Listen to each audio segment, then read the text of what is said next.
ঋতব্রত বন্দ্যোপাধ্যায় এবং সন্দীপন সাহা দুজনকেই দল বিরোধী কাজের অভিযোগে বহিষ্কার করল তৃণমূল কংগ্রেস। কথা বলবো আশাবুল হোসেন রয়েছেন আমাদের প্রতিনিধি আমাদের সঙ্গে।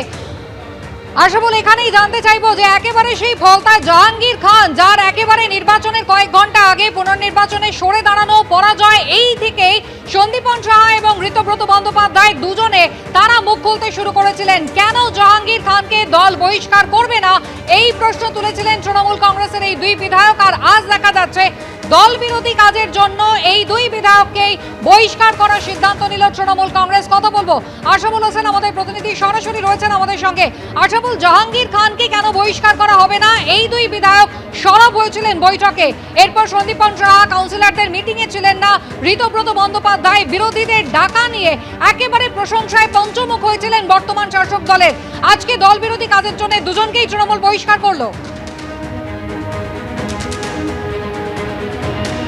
দেখো, তৃণমূল মনে করছে যে একের পর এক দল বিরোধী কাজ ঋতব্রত বন্দ্যোপাধ্যায় এবং সন্দীপন সাহা তারা করে চলেছেন এবং অবশেষে সই বিতর্কে তারা যে ভূমিকা নিয়েছেন সেটা চূড়ান্ত দল বিরোধী কাজ বলে মনে করছেন তৃণমূল শীর্ষ নেতৃত্ব।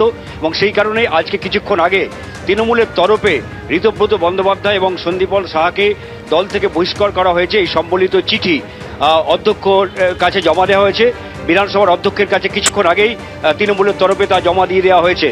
অর্থাৎ সেখানে বলা হয়েছে যে তৃণমূলের সঙ্গে এই দুই বিধায়কের কোনো সম্পর্ক নেই, তাদের দল থেকে বহিষ্কার করা হলো। এটা বিধানসভাকেও জানিয়ে দেওয়া হয়েছে। তুমি জানো, তুমি যেমনটি বলছিলে যে প্রথম থেকেই কিন্তু বেসুরো ছিলেন সন্দীপন সাহা এবং ঋতব্রত বন্দ্যোপাধ্যায়।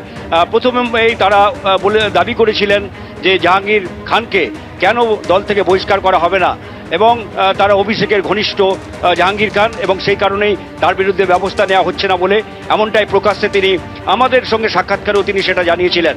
পরবর্তীকালে দেখা যায় যে দিল্লিতে তিনি শুভেন্দু অধিকারীর সঙ্গে গিয়ে দেখা করেন এবং যদিও তিনি বলেছিলেন যে আচমকায় তার সঙ্গে দেখা হয়েছে, এটা কোনো পূর্ব পরিকল্পনা ছিল না।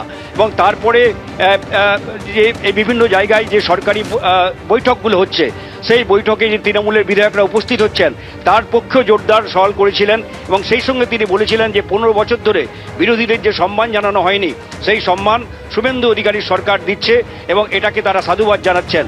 এবং শুধু এখানেই থেমে থাকেননি তিনি বলেছেন, তারপরের দিনই উলুবেড়িয়াতে একটি সরকারি বৈঠক হয় এবং দলকে না জানিয়েই সেই বৈঠকে তিনি উপস্থিত হন এবং পরিষ্কারভাবে প্রকাশ্যে জানিয়ে দেন যে আগামী দিনে সরকারি তরফে যে সমস্ত বৈঠকে তাকে ডাকা হবে প্রতিটি বৈঠকেই তিনি উপস্থিত থাকবেন।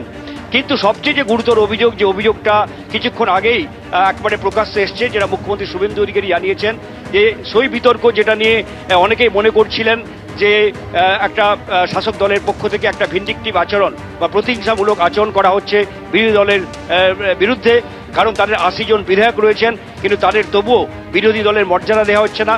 বিরোধী দলনেতা শোভনদেব চট্টোপাধ্যায়কে চিঠি দেওয়া হচ্ছে না, তাদের ঘর দেওয়া হচ্ছে না, এই নিয়ে বিতর্ক চলছিল।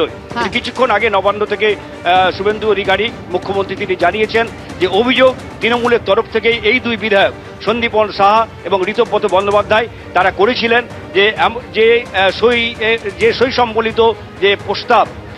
একদম আশাবুল, তুমি ঠিক যে কথা বলছো, কিছুক্ষণ আগেই নবান্নে মুখ্যমন্ত্রী শুভেন্দু অধিকারী সন্দীপন সাহা এবং ঋতব্রত বন্দ্যোপাধ্যায় এই দুই তৃণমূল বিধায়কের করা অভিযোগের প্রেক্ষিতে হেস্ট্রিক থানায় এই বিধানসভার সই বিতর্কে অভিযোগ দায়ের হয়েছে বলে জানিয়েছেন। এবিপি আনন্দ, এগিয়ে থাকে, এগিয়ে রাখে।